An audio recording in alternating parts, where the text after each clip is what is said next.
দিনাজপুর সদর উপজেলায় দীর্ঘ ৬৫ বছর ধরে প্রতিশ্রুতির পরও মাত্র ২ কিলোমিটার একটি সড়ক পাকা না হওয়ায় প্রতিদিন কাদা মাড়িয়ে চরম দুর্ভোগ নিয়ে যাতায়াত করছেন হাজারো মানুষ।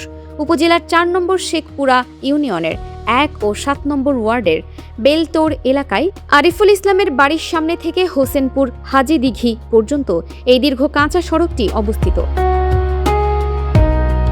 ইউনিয়নটি দিনাজপুর শহর থেকে মাত্র ৪ কিলোমিটার দূরে হলেও সামান্য বৃষ্টিতেই সড়কটি কর্দমাক্ত হয়ে ওঠায় সাইকেল ও মোটরসাইকেল সহ শহরমুখী সাধারণ মানুষের যাতায়াত প্রায় অচল হয়ে পড়ে। স্থানীয়দের অভিযোগ, বছরের পর বছর ধরে বিভিন্ন সরকারি কর্মকর্তা এসে সড়কটি পরিদর্শন ও পরিমাপ করে গেলেও এখন পর্যন্ত এটি পাকা করার কোনো উদ্যোগ নেওয়া হয়নি। অথচ একই ইউনিয়নের অন্যান্য অনেক সড়ক ইতোমধ্যেই পাকা করা হয়েছে। স্থানীয় বাসিন্দা জিতেন চন্দ্র রায় ও মোহাম্মদ আবেদ আলী জানান, ১৯৮১ সাল থেকে ২০২৬ সাল পর্যন্ত অনেক চেয়ারম্যান দায়িত্ব পালন করলেও সড়কটির কোনো উন্নয়ন হয়নি, যার ফলে বর্ষাকালে স্কুলগামী শিশু ও অভিভাবকদের অবর্ণনীয় কষ্ট পোহাতে হয়। এখান থেকে শহর মনে করেন যে ৪ থেকে ৫ কিলো, ৪ কিলো হতো, ৪ থেকে 5 কিলো হতো। ছোটো থেকে দেখতেছি যে এই মানে আরও নিচা ছিল অবশ্য।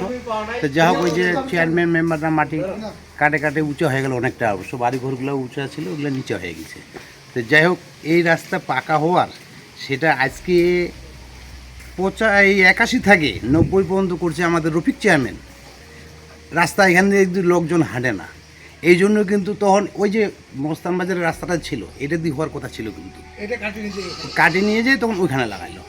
আচ্ছা, রফিক চেয়ারম্যান থাকলো ৯০ পর্যন্ত, তারপরে আসলো কে ৯০ পরে ওই যে কাশেম, উনিও বললো যে হবে, রাস্তাটা হয়ে যাচ্ছে।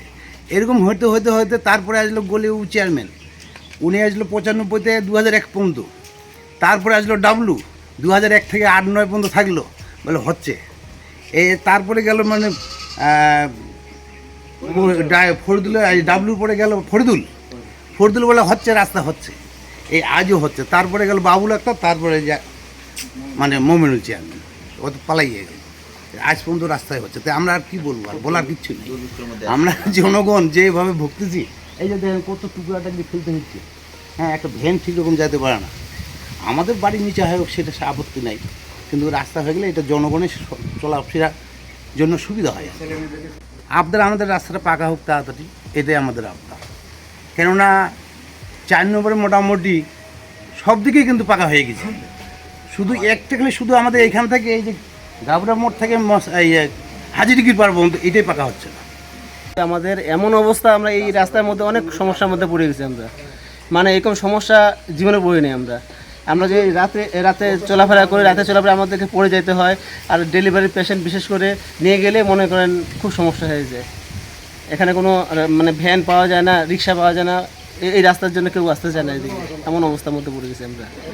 স্থানীয় সরকার আসে, অনেক মাপজোক করে নিয়ে গেছে। নিয়ে যাওয়ার পরে ওরা অনেক কিছু মানে অনেক কয়জন আসে মাপজোক করে, কিন্তু লোক আসতেছে, কিন্তু কাজ হচ্ছে না। এখানে পাকা হচ্ছে না। এখানে কিন্তু অনেক লোক আসতেছে, ও আসতেছে আসে মাপজোক করে নিয়ে যাচ্ছে, কিন্তু কাজ কিছু হচ্ছে না। আর আমাদের মিথ্যা আশ্বাস দিয়ে আমাদেরকে এইভাবে রাখছে। আমাদের যে ইয়াং জেনারেশন আছে বর্তমানে, যে ওরা খুব মানে বাচ্চাদের লেখাপড়া যাওয়া আসা খুব সমস্যার মধ্যে পড়ে গেছে এরা। আমরা এই মতো অবস্থা আমাদেরকে আপনারা যদি এই রাস্তাটা যদি আমরা শুনছি এই রাস্তা বাজেট হয়ে গেছে, কিন্তু দ্রুত যদি এই কাজটা যদি তাড়াতাড়ি হয়ে যায়, তাহলে আমরা এখান থেকে আমরা রেখে দেবো। সামনে আমাদের একটা বাসন্তী পূজা হয়, এখানে আমাদের হরিসভা হয়, বড় একটা অনুষ্ঠানে। এই রাস্তার জন্য আমরা হরিসভাটা করতে পারতেছি না। আর এখানে হাজার হাজার লোকের সমাগম হয় এখানে, কিন্তু কেউ বৃষ্টির কারণে কেউ আসে না, এবং বৃষ্টি হলে আমরা চলাফেরা আমাদের খুব সমস্যা হয়ে যায়। আর বাচ্চাদের স্কুল নিয়ে যাওয়া আমাদের খুব সমস্যা হয়ে যায়। গ্রামের বাসিন্দা হিরো কুমার দাস আক্ষেপ করে বলেন, রাস্তাটি পাকা হওয়ার আশায় অপেক্ষা করতে করতে গ্রামের অনেকেই মারা গেছেন। আর রাস্তার এই বেহাল দশার কারণেই বেলতোড় গ্রামের ঐতিহ্যবাহী হরিবাসর অনুষ্ঠানও এবার পিছিয়ে দিতে বাধ্য হয়েছেন তারা। এই আবদার করতে করতে আমরা একেবারে আমাদের বয়সে অনেক হয়ে গেল। প্রায় আমার এই ৬৫ বছরে এখন আমার চলতেছে। এই রাস্তা হবে, এই হচ্ছে, এইভাবে আমরা এখানে কতগুলো যে আমরা পরিবার, আমরা যে এই যে বসবাসটা যে আমরা যে করি, এই যে এখানে একটা বিশাল বড় একটা অনুষ্ঠান হয়, এখানে একটা ধর্মীয় অনুষ্ঠান হয়, হরিবাসা হয়। এই আমরা জ্যৈষ্ঠী মাসে এই হরিবাসটা করি। এই যে এমন কাদা টাদা হয়, দোকানদারি করে শান্তি পায় না, আমরাও অনুষ্ঠান করে শান্তি পাই না। এবং এখানে যে একটা টমেটোর যে বাজার যে চলে, এই বাজারে যে কত গাড়ি যে কত যে দুর্ভোগভাবে যে নিয়ে যায় এই গাড়িগুলো, মানে সেটা অনেক মানে বলার আর কোনো ইয়ে নাই। কারণ আমরা এখন মনে করছি যে এই রাস্তাটা প্রায় খালি মাপে এই আসে, মাপে এই বলে হবে, এই হচ্ছে। কাকা এবার আর চিন্তাই করবেন না। এবং গলি কাঞ্চি সব ওইদিকে রাস্তা হচ্ছে। আমাদের এই রাস্তার মধ্যে যে কি পাপ লাগছে, আমরা যে কি পাপের মধ্যে আমরা যে আছি, মানে এই জন্য আমাদের এই রাস্তাটা বোধহয় হচ্ছে না। আমরা এই মনে করছি এখন আমরা এই রাস্তাটা ভালো হওয়া আমরা আর ছাড়েই দিছি আশা। এখন আমাদের আর ইয়ে নাই। কারণ ব্যাপার হলো যে এখন ওই যে এই এদানিং কিছুগুলো লোক আসে এখানে বলল যে আপনারা এই বর্ষার মধ্যে নতুন রাস্তায় হাঁটবেন, আমরা হাফ কিলো রাস্তা নিচ্ছি।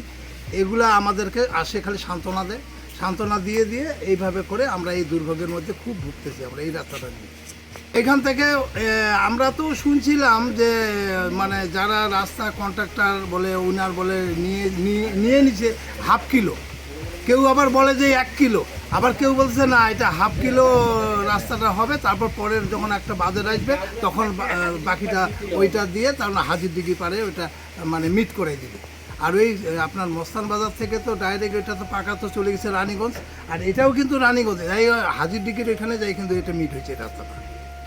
এই রাস্তা দিয়ে যখন টমেটোর বাজার যখন লাগে তখন ওই রাস্তা যখন ব্লক হয় তখন এই রাস্তা দিয়ে সবাই ওই বাচ্চাদেরকে স্কুলে নিয়ে যায় এই রাস্তায় তো কোনো গ্যাঞ্জাম নাই। এবং এখান থেকে আবার ব্রিজের মুখে যাই উঠে আবার চলে যায়। এই রাস্তাটা এত প্রয়োজনীয় রাস্তা, এই রাস্তাটার প্রয়োজনটা কেউ বুঝে না। আমাদের মানে আমরা যা দুর্ভোগের মধ্যে আছি আমরা আর বলারই আর কোনো।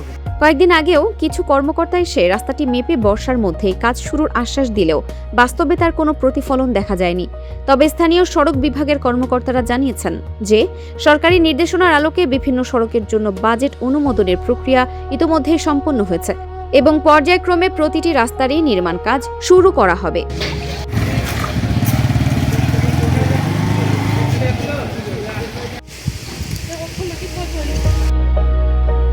ফারহানা নিজাম, দিনাজপুর টিভি।